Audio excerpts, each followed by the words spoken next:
We want to now bring in a guest. This month's hearings especially personal for members of the Capitol Police Force, many of whom were assaulted, of course, by people attacking the Capitol on January 6th. That includes Sergeant Aquilino Gonell, who's seen here on the right in the audience for last week's hearing. Sergeant Gonell was nearly beaten to death during the Capitol attack and testified about that to the committee last summer. On January 6th, for the first time, I was more afraid to work at the Capitol than my entire deployment to Iraq. I arrived at home at nearly 4 a.m. on January 7th. I had to push my wife away from me because she wanted to hug me. And I told her no because of all the chemical that my uniform had on. Sergeant Gonell joins us now. He's here, by the way, in his own capacity, not speaking for the Capitol Police Department. Sergeant Gonell, good morning. It's great to have you with us. First, thank you for your service to the country. Thank you for your service to the United States Congress and for what you did on that day, January 6th. As I mentioned, you were in the hearing room last Thursday night for the first of these hearings. That new video was shown, something that you lived through. What was it like to watch those scenes again? Good morning. Thanks for having me. It's very hard to relive it, but I've seen enough of them. Plus, I lived through them, and I'm still around. So it's hard, but I know I have to because it's personal to me to hold these people accountable. And I just want the American people to know exactly what was done on just because the former president orchestrated and planned this whole thing. So, Sergeant, it is important to tell that story because it has been so whitewashed by so many people over the last 18 months or so. Some members of Congress dismissing it as a little riot or a protest that got out of hand, or some people saying it was a regular tourist visit. What would you say to people who are skeptical, despite all the evidence, despite all the video, that this was as bad as it appears? Well, those people, they never had talked to me about it. They never had like a minute or so I could tell them or show them my injuries. I could assure you that that was not a tour.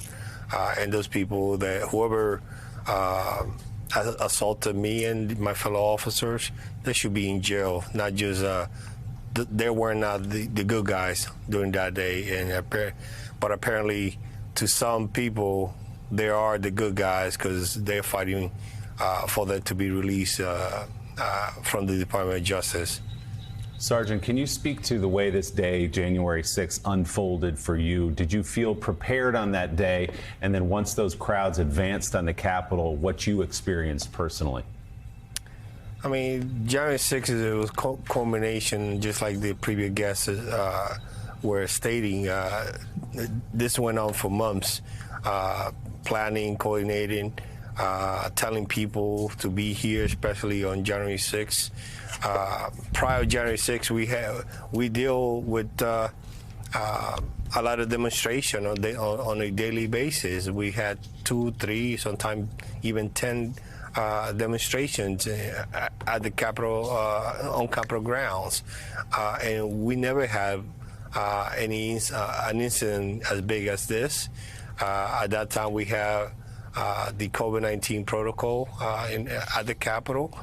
So yes, we didn't have enough people, but the president was around 16 blocks away, and he had the authority to authorize the other federal agencies to come and assist and reinforce the Capitol, and that was not even done by him. Yeah. Sergeant, my understanding is that your injuries, some of them are permanent, and you're still working at the Capitol? Yes, ma'am. I'm on administrative duty capacity right now. Yes. And just what are your thoughts on continuing to do your job, even protecting some of these people who want to pretend this didn't happen? I can only speak about my experience. It is disappointing me that, like I was saying earlier, that instead of they fill their mouth with "Back the Blue" or we are pro law and order and the rule of law, and then they get a chance to hold these people accountable, and yet they're fighting for the January 6 rioters and calling them patriots or political prisoners, but yet to them, I think we are considered the bad guys of January 6 because we stopped them from doing whatever they intended to do on that horrific Which day. is ridiculous. Sergeant Aquilino Ganell, thank you so much for your service. Thank you for being on this morning. Thanks for having me. And we have much more ahead on yesterday's hearing.